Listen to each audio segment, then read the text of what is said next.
사도신경하심으로 2021년 12월 26일 성탄절 후 첫 번째 주일 예배를 하나님께 드리겠습니다. 전능하사 천지를 만드신 하나님 아버지를 내가 믿사오며 그 외아들 우리 주 예수 그리스도를 믿사오니 이는 성령으로 잉태하사 동정녀 마리아에게 나시고 본디오 빌라도에게 고난을 받으사 십자가에 못 박혀 죽으시고 장사한 지 사흘 만에 죽은 자 가운데서 다시 살아나시며 하늘에 오르사 전능하신 하나님 우편에 앉아 계시다가 저리로서 산자와 죽은 자를 심판하러 오시리라. 성령을 믿사오며 거룩한 공회와 성도가 서로 교통하는 것과 죄를 사하여 주시는 것과 몸이 다시 사는 것과 영원히 사는 것을 믿사옵나이다. 아멘. 찬송 122장 참 반가운 신도여 찬양 드리겠습니다. 참 반가운 신도여 다 이리 와서 베들레헴 성내에 가 봅시다. 저 구유에 누이신 아기를 보고 엎드려 절하세. 엎드려 절하세. 엎드려 절하세. 구세주나님 저 천사여 찬송을 높이 불러서 온 광활한 천지를 흘리게 주 하나님에게는 영광 돌리고 엎드려 절하세. 엎드려 절하세. 엎드려 절하세. 구세주나님 이 세상에 주께서 강생할 때에 참신과 참사람이 되시려고 동정녀의 몸에서 나시었으니 엎드려 절하세. 엎드려 절하세. 엎드려 절하세. 구세주나님 여호와의 말씀이 육신을 입어 날 구원할 구주가 되셨도다. 늘 감사한 찬송을 돌려보내고 엎드려 절하세. 엎드려 절하세. 엎드려 절하세. 구세주나님 아멘.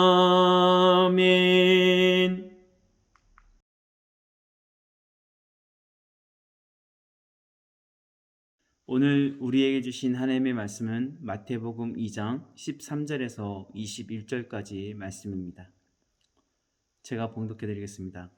저희가 떠난 후에 주의 사자가 요셉에게 현몽하여 가로되 헤롯이 아기를 찾아 죽이려 하니 일어나 아기와 그의 모친을 데리고 애굽으로 피하여 내가 내게 이르기까지 거기 있으라 하시니 요셉이 일어나서 밤에 아기와 그의 모친을 데리고 애굽으로 떠나가 헤롯이 죽기까지 거기 있었으니 이는 주께서 선지자로 말씀하신 바 애굽에서 내 아들을 불렀다 함을 이루려 하심이니라.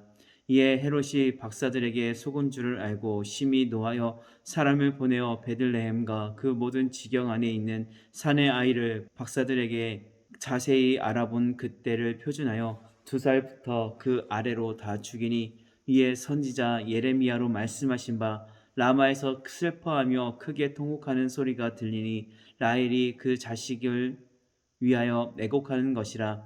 그가 자식이 없으므로 위로받기를 거절하였도다 함이 이루어졌느니라. 헤롯이 죽은 후에 주의 사자가 애굽에서 요셉에게 현명하여 가로되 일어나 아기와 그 모친을 데리고 이스라엘 땅으로 가라. 아기의 목숨을 찾던 자들이 죽었느니라 하시니 요셉이 일어나 아기와 그 모친을 데리고 이스라엘 땅으로 들어오니라. 아멘. 메리 크리스마스. 성탄절이 지났는데 생뚱맞게 메리 크리스마스 인사를 하죠. 이 메리 크리스마스는 성탄절이 지난 후 2주까지는 사용되어지는 인사말입니다. 그래서 전혀 이상할 것 없다는 걸 먼저 말씀드립니다. 오늘은 성탄절 이후 첫 주일이며 2021년의 마지막 주일이기도 합니다. 2021년 보내느라 정말 고생 많으셨습니다. 우리 자신에게 잘했다라고 칭찬 한번 했으면 좋겠는데요. 자기를 꼭 껴안으면서 고생했어 라고 칭찬해 주세요. 어떻게 자기를 껴안을까요? 이게 이렇게 하면은 우리 몸은 크게 위로를 받는다고 합니다. 그래서 이렇게 몸을 이렇게 딱 쓰다듬으면서 잘했어, 고생했어 라고 칭찬해 주시기 바랍니다. 그리고 우리 하나님께 영광의 박수 드렸으면 좋겠습니다. 정말 다사다난했던 한 해였던 것 같습니다. 코로나 사태로 우리의 생활은 더 어려워지고 위축되었고 또 전 세계적으로 보면 미얀마 쿠데타 사건으로 전 세계의 이목을 끌기도 하였고 도쿄 올림픽도 있었고 또 아프가니스탄의 문제로 또 뉴스를 통해서 보게 되었습니다. 특별히 교회에 너무나도 어렵고 힘든 일들이 있었던 것도 생각해 봅니다. 물론 앞으로 더 어려운 일이 없을 것이다 라고는 장담할 수는 없지만 그동안 멋모르고 당했다 하면 이제는 함께 힘을 모아 분열 없이 똘똘 뭉쳐서 다가오는 일들을 이겨내시기를 원합니다. 가만 생각해 보면 교회에게 다가오는 문제들은 어찌 보면 교회가 성장하게 하는 힘과 원동력이 되어집니다. 성장통이라는 것을 알고 계시죠? 성장통처럼 교회에 다가오는 모든 일들은 어떻게 보면 교회가 더욱더 성장하는 그런 귀한 일들이 이루어집니다. 그러나 교회 안의 분열의 문제는 교회가 상처를 입고 아파하는 문제가 되어지는데 이런 일들은 생겨나지 않았으면 합니다. 예수님께서 탄생을 할 당시는 로마가 가장 큰 힘을 가지고 있었을 때였고 이스라엘을 다스리던 헤롯은 권력을 가장 욕심내던 인물이었습니다. 헤롯은 왕권을 유지하기 위해서 자신의 자녀들을 죽이고 친척을 죽이고 외가 쪽의 인물들을 다 죽였던 그런 사악한 왕이었습니다. 그렇게 왕위를 계속해 나가기를 원했지만 그 욕심은 오래가지 못하였고 예수님의 탄생하시고 수년 안에 헤롯은 죽는데 역사학자들은 대략 한 4년 정도밖에 살지 못하고 죽음을 당했다라고 이야기를 합니다. 처와 아이들 모든 친척들을 다 죽이고 천년 왕국을 세워 나갈 것 같았던 헤롯은 4년을 위해 그렇게 학살을 했던 왕이 되었습니다. 그렇게 욕심을 부리며 왕권에 눈과 마음이 멀어져 있던 헤롯에게 동방의 박사들이 찾아가 묻습니다. 오늘 이곳에 기쁜 소식이 있는 줄을 알고 있다. 그 나신 왕이 어디 있느냐? 동방 박사들의 질문이었습니다. 그 질문에 노바대발하고 싶은 마음이 가득했지만 그러지 못하고 속만 끓인 헤롯을 발견해 볼 수도 있습니다. 동방의 박사들은 페르시아 제국에서 온 고귀한 박사들이었습니다. 로마 제국이 강대국이었으나 페르시아를 완벽하게 정복하지 못하였고 페르시아와 끝없는 지루전을 하다가 결국 휴전을 하게 되었습니다.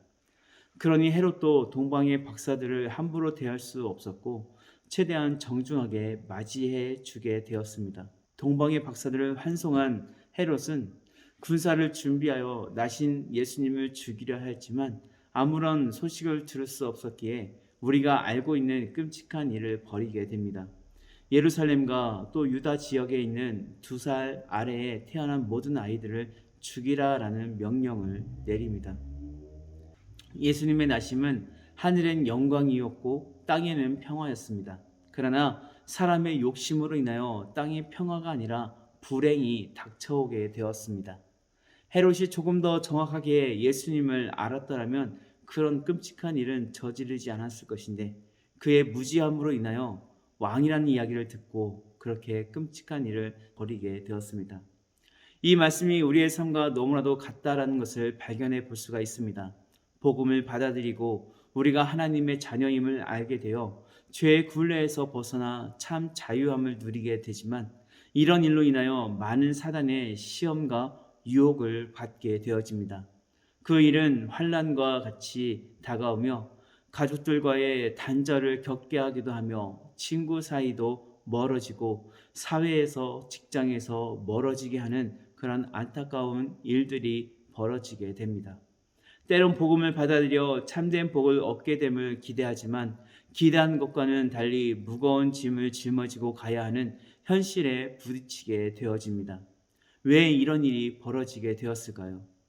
예수님을 믿어 복을 받고 행복하게 살게 되면 모두가 다 부러워하게 되고 나도 예수님을 믿을까라는 이런 복음 전파의 계기가 되어질 건데 왜 예수님을 믿는 것이 우리의 삶을 더 어렵게 만드는 것일까요?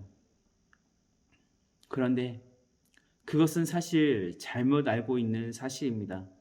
예수님을 믿으면 참된 복을 받게 되고 모두가 다 부러워할 정도로 잘 살게 되어지고 행복해지는 것이 맞습니다. 여기에서 우리는 잘 산다라는 이 개념을 정확하게 알아야 합니다. 잘 산다는 것은 무엇인가요? 잘 산다는 건 무엇이죠? 돈이 너무 많아서 아침, 점심, 저녁 매일같이 뭐 부유하게 먹고 뭐 일하지 않아도 매일같이 돈이 들어오는 그렇게 되는 것이 잘 사는 것인가요? 물론 그거는 뭐 잘 사는 것이라도 말할 수 있지만 정확하게 말하면 부자다라고 말할 수 있는 것입니다. 잘 산다는 것과는 좀 다릅니다. 잘 산다는 것은 내게 있는 비록 돈과 권력과 먹을 것이 없다 하더라도 내 안에 참된 행복이 있다면 그 행복으로 즐겁게 살아간다면 그것이 잘 사는 것입니다. 그것이 잘 사는 것입니다. 가난해도 잘 살아갈 수가 충분히 있다는 것입니다. 그러나 부유해도 가족의 불화로 인해서 잘 살지 못하는 경우가 상당히 많이 보게 됩니다.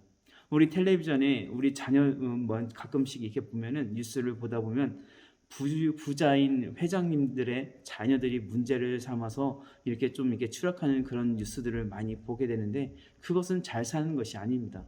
부유하게 살 수 있을지언정 잘 사는 것은 절대 아니라는 것입니다. 그래서 이 잘 살게 되는 것, 우리 하나님을 믿고 예수님을 믿는 사람들은 얼마든지 잘 살 수 있는 그런 길이 되어집니다. 지난 과거의 삶이 어둠 속에 있었기에 그동안 잘 드러나지 않았을 뿐이었고 그 삶이 패역한 삶인 줄을 몰랐고 사단도 별로 관심 갖지 않았기에 그냥 평온해 보였던 것뿐입니다. 예수님을 믿는다는 것은 말 그대로 어두움 속에 있다가 빛의 자녀로 변화된 것이라고 우리가 말씀 중에서 계속 보아왔습니다. 하나의 예를 들어 드리면 깊은 산속 조그마한 호수를 가보면 참 물이 맑아 보입니다. 마셔도 될 것처럼 보이지만 사실 그 물은 깨끗한 물이 아니며 그저 그동안 부유물들이 가라앉아서 깨끗해 보이는 것뿐입니다. 조금만 휘저어도 깨끗해 보이는 그 물은 금방 혼탁해지며 지저분해집니다. 깨끗해 보이는 호수가 아니라 진정 깨끗해지려면 호수 아래 겹겹이 쌓여있는 그런 부유물들, 낙엽이나 이 모든 것들을 다 긁어내 버리고 깨끗이 청소를 하고 나서야 그 호수가 진정 깨끗해지게 되어집니다. 예수님을 믿기 전에 우리의 상태는 부유물이 잔뜩 가라앉아 온전해 보이는 상태일 뿐이라는 것입니다. 예수님을 믿음으로 그동안의 부유물을 청소하여야 합니다. 청소를 하면서 가라앉아 있었던 모든 부유물들이 떠올라 잠시 혼탁해지고 지저분해지지만 결국 우리는 더 깨끗한 상태가 되어 더 이상의 가라앉은 것이 없는 온전한 상태가 되어지는 것입니다. 그렇게 되어야 지나가는 짐승들도 그곳에서 맑은 물을 마실 수 있고 사람들도 얼마든지 그곳에서 쉬어갈 수 있는 그런 호수가 되어집니다. 예수님을 믿기 시작하니 더 어려워졌다는 말은 바로 이런 것입니다. 진정 깨끗이 청소되기 위해 잠시 어지러워 보이는 것뿐이라는 것입니다. 예수님이 오신 때는 모든 크리스찬들이 예수님을 기다리며 모든 압박과 유대교의 거짓됨과 제사장들의 타락으로 인하여 어지러울 때이었으며 그것은 당연한 것이 그냥 그저 그렇게 지냈던 때에 예수님께서 오심으로 그 모든 것이 회복되어지고 온전해지기 위해 잠시 혼탁해진 상태였다라는 것입니다. 예수님도 나중에 공생애를 하실 때 성전에 가서 성전을 2번 청소한 그런 사건이 나옵니다. 예수님이 공생애가 시작될 때 청소하셨고 마지막 때에 청소하셨습니다. 청소하셨을 때 빗자루 들고 가서 청소했다는 것이 아니라 성전을 청소했다는 것은 그곳에서 장사하고 있는 많은 사람들을 내어 쫓으면서 그곳을 좀 상당히 어지럽게 만들었던 것입니다. 그렇게 어지럽게 만들어 나고 나서 나중에 성전을 다시 청소하고 나면 성전에 장사하는 사람들이 다 사라지고 깨끗해지는 것을 바랬다라는 것입니다. 뿐더러 로마가 가장 강할 때 로마의 황제는 이 세상의 왕은 나다라며 자신을 황제라 칭하고 온 세계 위에 군림하고자 하였지만 예수님께서 바로 그때 오셔서 아니다. 진정한 온 세상의 왕은 나다라고 선포하신 것입니다. 세상의 군사가 예수님을 죽이려고 하였지만 계획대로 되지 않자 인근 지방의 모든 태어난 2세 미만의 아이들은 죽인 것은 예수님으로 인함이 아니라 자신들의 죄와 두려움으로 인하여 죽이게 된 것이다 라는 말씀입니다. 그렇게 예수님을 죽이고자 했던 헤롯은 4년 안에 죽게 됩니다. 마치 강대한 로마도 그렇게 멸망하게 될 것임을 표하는 것과 같은 모습이기도 합니다. 사실 로마는 멸망당했다라기보다 서로 쇠약해지고 분열되어 갈라지게 되었습니다. 영원할 것 같았던 황제란 명칭은 그냥 그저 그렇게 사라져 버리게 되었습니다. 오히려 그런 로마의 강대함으로 인하여 예수님의 복음이 퍼져나가게 되었고 유럽의 복음이 전파되는 데 큰 역할을 하게 되는 로마의 모습을 발견해 보기도 합니다. 예수님의 탄생으로 진정한 평화가 이 땅에 이루어진 것은 보여지는 평화가 아니라 예수님을 기다리던 모든 사람들에게 진정한 평화가 이루어지게 되었습니다. 혹시 여기 계신 분들은 다 평안하십니까? 우리 영상을 시청하고 계시는 우리 성도님들은 다 평안하십니까? 혹시나 아직 모르겠다 하시면 아직 마음에 있는 그 부유물들을 깨끗하게 정리하지 못하여서 혼탁해져 있는 상태이며 이는 계속 되어지는 그런 혼탁이 아니라 곧 정리되어지고 해야 되는 그런 일입니다. 그렇게 되면은 그 진정 마음의 평안함을 누리게 될 것입니다. 자신을 위해 기도해야 하는 부분이기도 하며 우리 주변을 위해 기도해야 하는 부분이기도 합니다. 부유물들을 어떻게 처리해야 할까요? 미련을 두지 말고 떠내려 보내야 합니다. 부유물은 무엇이 되겠습니까? 죄의 그늘에 있을 때 행하던 많은 죄악된 때가 됩니다. 예수님 외에 의지하는 그 모든 것들이 부유물이 되어집니다. 술이 될 수도 있고 험담이 되어질 수도 있으며 사람마다 다르지만 그 모든 것들을 떠내려 보낼 수 있어야 합니다.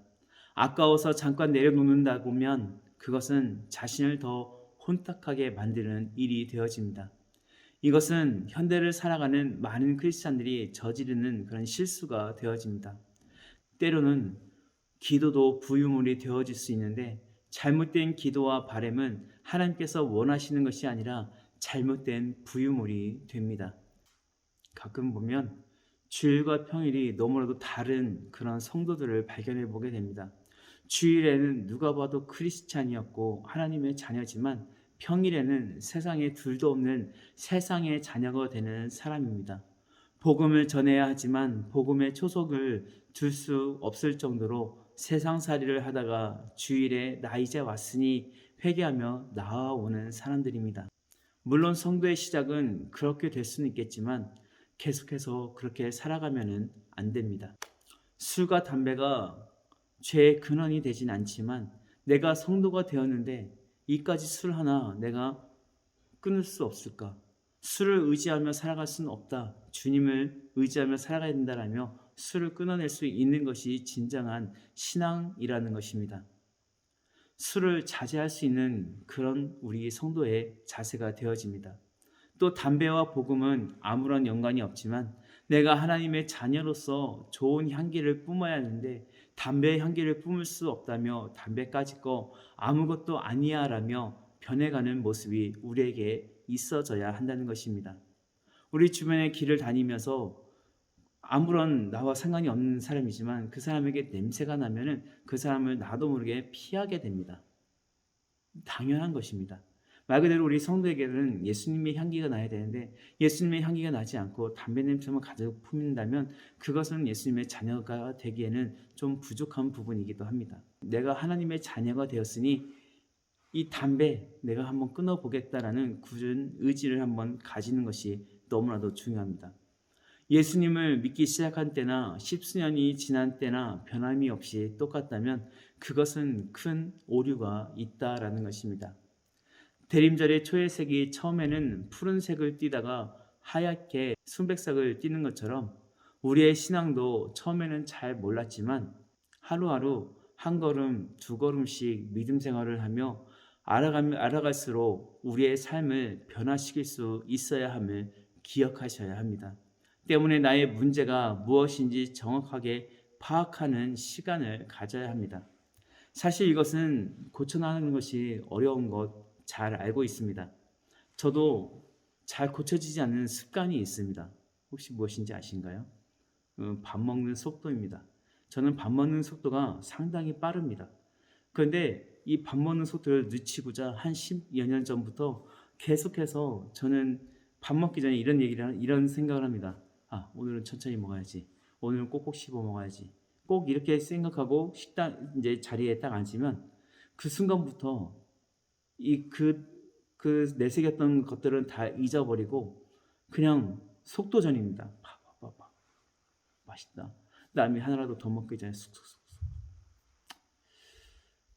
안 그래야지라고 생각을 하지만 이상하게도 이성을 놓는 것 같습니다. 그러면서 오늘도 아이들하고 같이 밥 먹으면서 이제 천천히 아이들하고 천천히 먹어야지 생각하겠지만 어김없이 빨라지는 제어를 발견하게 됩니다. 한때는 이것이 성공을 했었습니다. 한때는 이제 천천히 먹는 것이 성공이 돼서 이제 나 이제 천천히 먹게 되었다 하면서 하루하루 그렇게 바꿔서 됐는데 어느 순간에 이제 부교육자 일을 하면서 밥을 빨리 먹어야 되는 순간들이 너무 다가오다 보니까 또 밥 먹는 시간이 너무나 빨라진 것을 발견하게 됩니다. 그래서 이건 내가 고쳐야지 하면서 또 다시 훈련하며 연습하고 있는 중입니다. 2021년을 지내며 우리의 많은 문제들을 발견해 볼 수 있었을 것입니다. 2022년 솔직히 얼마나 변화될지는 알 수 없으나 그래도 2021년보다는 변화되는 그런 한 해가 되어져야 합니다. 우리 성도님들 속에서 역사하고 계신 성령님께서 그렇게 인도하실 것입니다.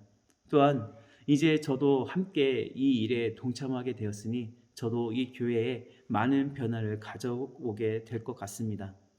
이렇게 많은 변화에 대해서 우리가 차츰차츰 마음을 열고 한 걸음 한 걸음 나아가서 정말 주님께서 원하시는 그런 요단교회의 모습으로 변화되기를 간절히 소원합니다. 예수님께서 이 땅에 오실 때 이 땅의 평화를 이루고 그것으로 하나님께 영광이 되었다 하는 것은 예수님으로 인함이지만 예수님으로 인하여 변화된 우리로 인하여 하나님께 영광이 되어져야 합니다. 예수님께서 이 땅에 오셨고 아무도 알지 못하고 예수님 혼자 많은 기적을 베풀었지만 그것을 사람들이 아무도 알아주지 못하고 보지도 못하고 제자들도 몰랐다라고 하면 그것은 예수님의 오심이 아무런 의미가 없어집니다. 예수님께서 이 땅에 사람에게 오셔서 사람에게 보여주시고 사람을 변화시키시고 고쳐주시고 이것을 가서 전하라라는 제자들을 불러주셨을 때 이것이 의의가 있다라는 것입니다. 우리가 변화되지 않으면 예수님의 오심은 헛되게 만드는 것과 같은 것입니다.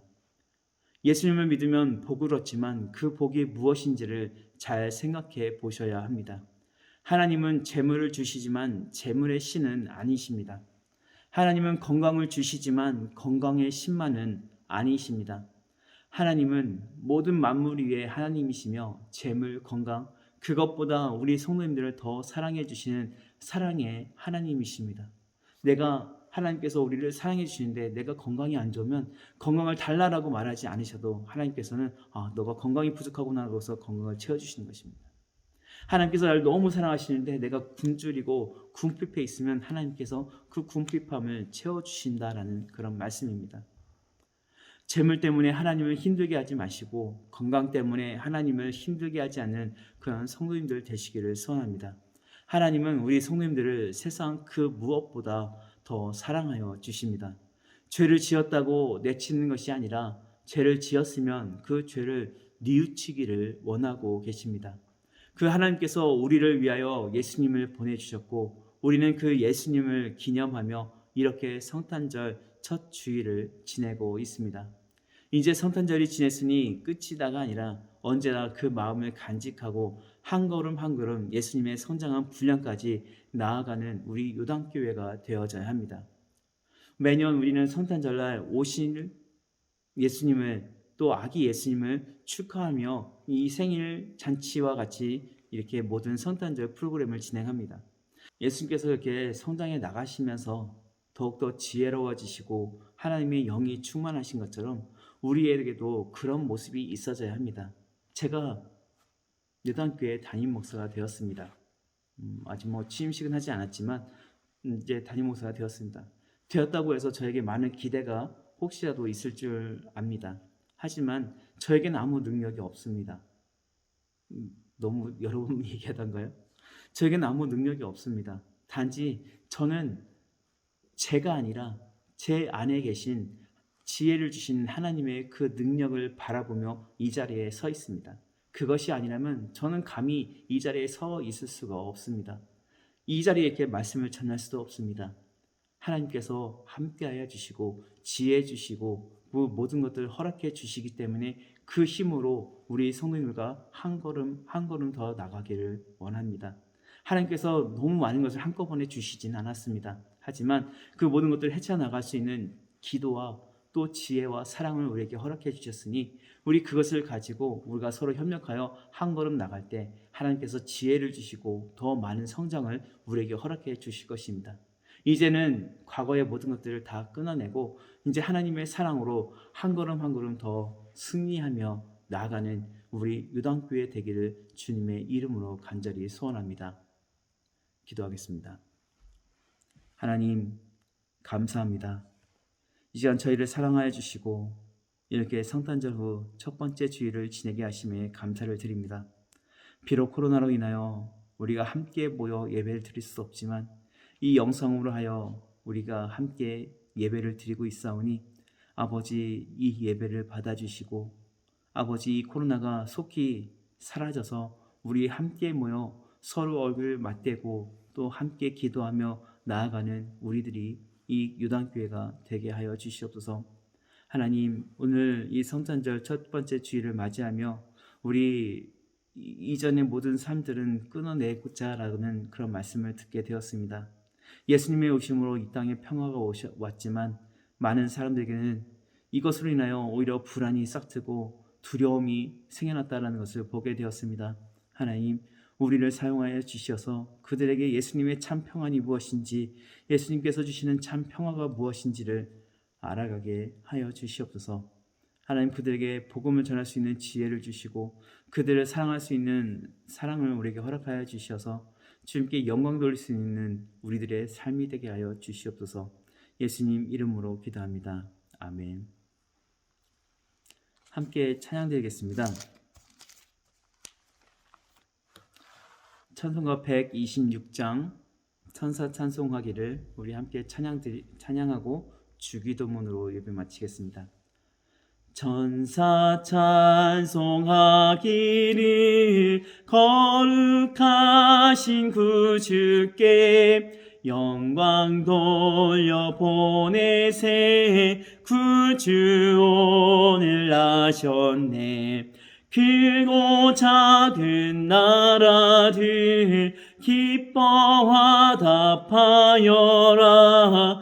영광 받을 왕의 왕 베들레헴 나신 주 영광 받을 왕의 왕 베들레헴에 나신 주 오늘 나신 예수는 하늘에서 내려와 전혀 몸에 나셔서 사람 몸을 입었네.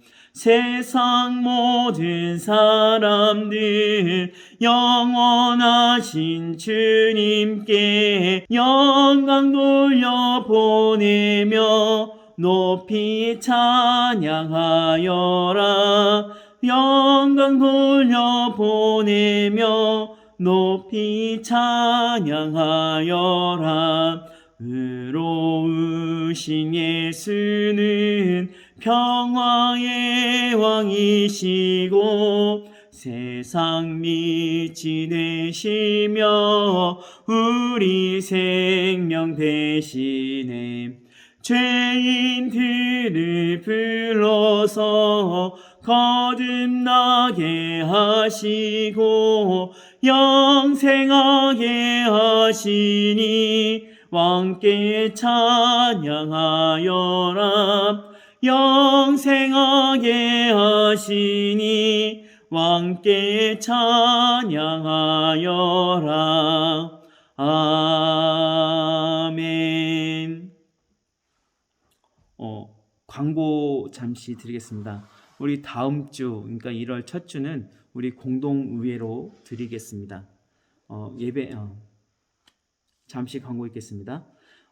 다음 주, 그러니까 1월 첫 주일 예배 후에, 그러니까 11시 예배 후에 공동의회가 있을 것입니다. 교회 전반적인 많은 문제들을 우리가 같이 회의하면서 이것을 좀 풀어야 될 것 같아서 공동의회가 있습니다. 우리 해야 될 일들이 좀 많은데 바꿔야 될 것들, 이런 것들을 우리 같이 회의하면서 바꾸었으면 하니까요. 우리 다음 주에 그렇게 함께 모여서 우리 공동의회하고 공동의회를 하도록 하겠습니다. 송구영신 예배는 사실 아직 어떻게 될지는 잘 모르겠습니다. 우리가 드려도 될지 안 드려도 될지는 또 제가 한번 문의를 해서 한번 하고, 만약에 안 된다 하면은 이제 똑같이 이렇게 영상으로 하게 될 것 같고, 확실한 것은 이제 다음 주부터는 이제 예배를 드려도 되니까 우리 다음 주에는 우리 다 같이 예배당에 모여서 예배 드렸으면 좋겠습니다. 주기도문으로 예배 마치겠습니다.